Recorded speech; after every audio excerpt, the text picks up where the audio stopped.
जैसा करोगे वैसा भरोगे।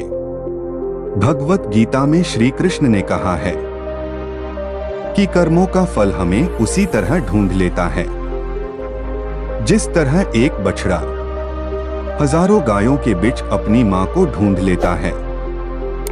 कर्म का फल इंसान को भोगना ही पड़ता है। हमारे किए गए कर्म हमें ढूंढ ही लेते हैं, फिर चाहे वो कर्म अच्छे हो या बुरे हो, लेकिन हम लोग इस बात को ज्यादा गंभीरता से नहीं लेते और हमें लगता है कि कर्म फल जैसा कुछ नहीं होता।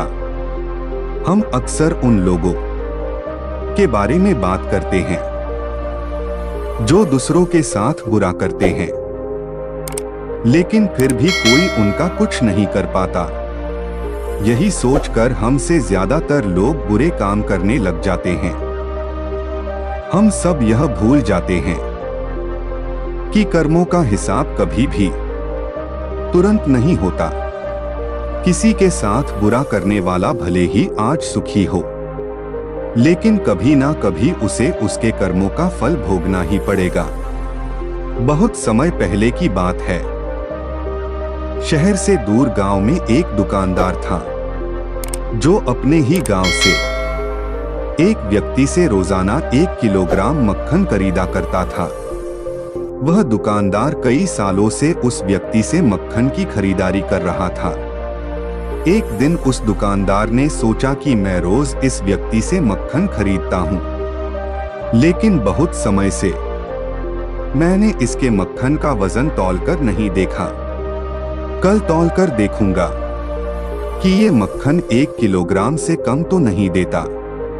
अगले दिन जब वह व्यक्ति मक्खन देकर गया, तब वह दुकानदार ने मक्खन का वजन किया तो देखा मक्खन सिर्फ 900 ग्राम है। उस दुकानदार को काफी गुस्सा आ गया। वह दुकानदार गुस्से में गांव के पंचायत के पास गया और उसने उस व्यक्ति की शिकायत कर दी।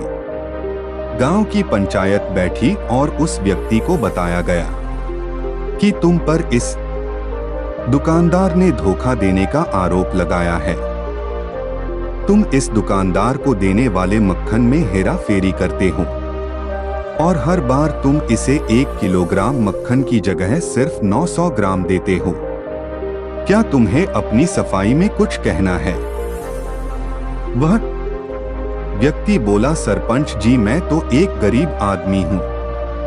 मेरे पास वजन तौलने के लिए सही माप नहीं है।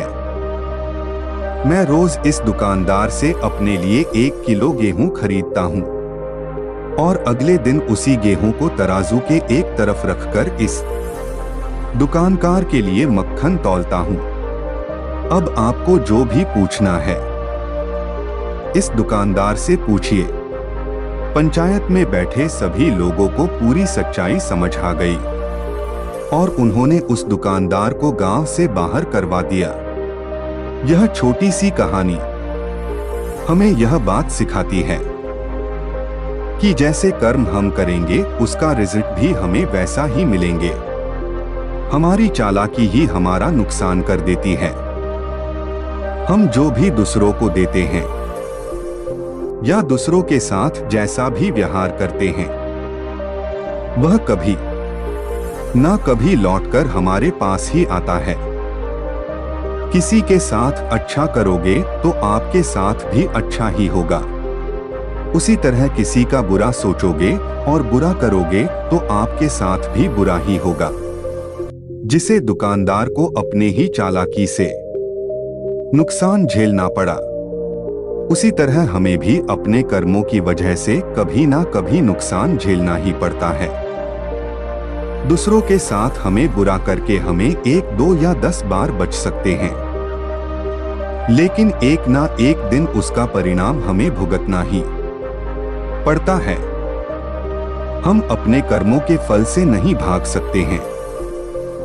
बुरे करने वाले के साथ बुरा ही होता है, फिर चाहे वह आज हो या आने वाले 1 साल बाद हो।